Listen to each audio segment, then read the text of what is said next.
Welcome. Today's objective: the student will be able to solve one-step equations using addition and subtraction, solve one-step equations using multiplication and division. First problem, solve. R plus 16 equals negative 7. Think of this equation as a balance scale. You see R plus 16, you see negative 7. Whatever you do to one side of the equation has to be done to the other to keep it balanced. If you're working with a balance scale, if you move one grain of salt, on the other side you have to move another grain of salt. You want to keep both sides balanced. You want them to equal each other. So going back to our problem. To solve, you must get the variable by itself. What number is on the same side as R? So let's look at this side of the equal sign. What number is on this side with R? That looks like a positive 16. To get R by itself, we must undo the positive 16. What is the opposite of addition? So we see this plus 16. We have to do the opposite. What's the opposite of plus 16? Subtract 16. So we get back to our problem. R plus 16 equals negative 7. First step, draw a river. In some schools we call it the train track method. I teach the draw the river method. The river, train track, whatever you want to call it, it separates your equation into two sides. So it's better to keep them balanced.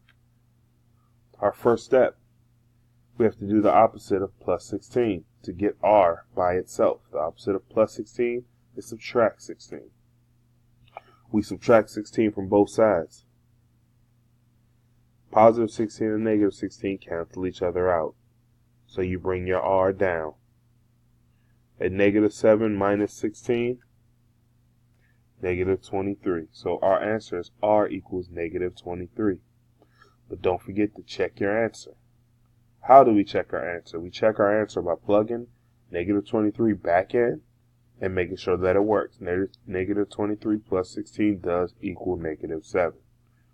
So this does work. Please do not forget, if I am going too fast in this video, you can pause it, you can stop it, you can rewind, you can always go back and watch the video numerous times. Pause the screen if you have to if I am moving too fast.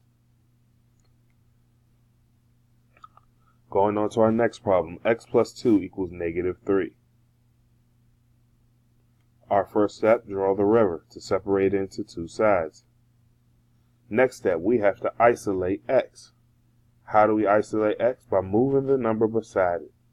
The number beside x is plus 2. So we have to do the opposite of plus 2 to move it or get rid of it. The opposite of plus 2 is minus 2. But remember, whatever you do to one side, you have to do to the other. Whatever you do to one side, you have to do to the other. So, plus 2 and minus 2 cancel each other out. Negative 3 minus 2 gives us negative 5. So our answer is x equals negative 5. But don't forget, we have to check our answer. We check our answer by plugging it back in. So negative 5 plus 2 equals negative 3. That does work, so the problem works. On homework and tests, be sure to check your work. There is no reason why you should miss a problem. On your module page, I reference the same tip. When working with one-step equations, there is not a reason that you should miss a problem unless you're being careless with your calculations. Make sure to check your answers because these problems are the easier set of equations. You're going to breeze through them.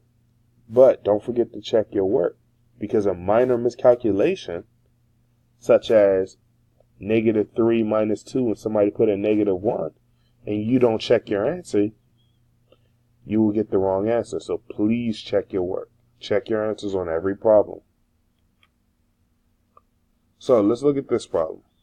I'll give you a brief 30 seconds to look through it and see if you can solve it on your own.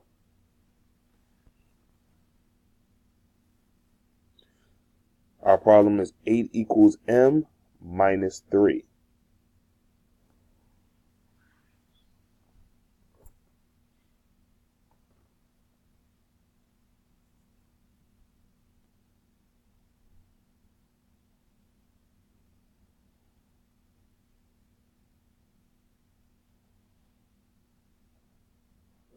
Okay, time. So, looking for the answer to number 3. Our answer is, drum roll please,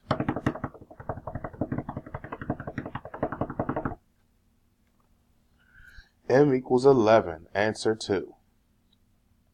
A lot of students may wonder, how do we get m equals 11? Well, now I'm about to show you. So we look at the problem, 8 equals m minus 3. We draw the river to separate our equations into two sides. Now we have to undo the number beside the variable. What number is beside m? Negative 3. What's the opposite of subtract 3? Add 3. We add 3 to both sides. Minus 3 and plus 3 cancel each other out. You bring your variable down, and you're left with 8 plus 3. 8 plus 3 equals 11. And just to be sure, we check our answer. We plug 11 back in. 11 minus 3 does equal 8, so this works. When solving equations, we want to eliminate double signs. So you see y plus negative 3 equals 8. You see that there are two signs in here, a positive and a negative. When working with equations, we only want one sign. You don't want to do double the work. So you want to work with one sign. So how do we know which sign we want to work with? Or how do we know which sign we replace these two signs with? Well, remember our multiplication facts. You have a positive and you have a negative. A positive and a negative make a negative. You replace two signs with one. And now you rewrite it y minus 3 equals 8. Same thing as this problem. You have p minus negative 5 equals 6. We don't want to work with two signs. We want to work with one. We want to make it as easy as possible for us. So how do we make it as easy as possible for us? We turn these two signs into one sign. So this negative and this negative, a negative and a negative make a positive. So we replace these two minus signs with a plus sign. And now we rewrite it p plus 5 equals 6. As a general rule, remember to replace a positive and a negative with a negative.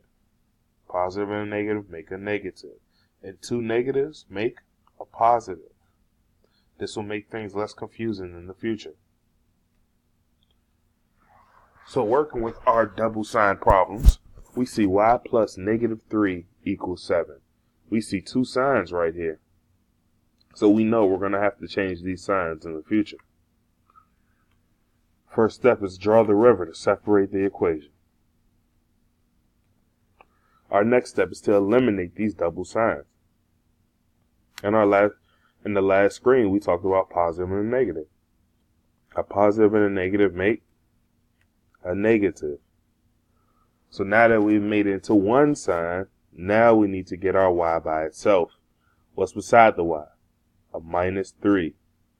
So we have to do the opposite to get rid of it. What's the opposite of subtract 3? Add 3.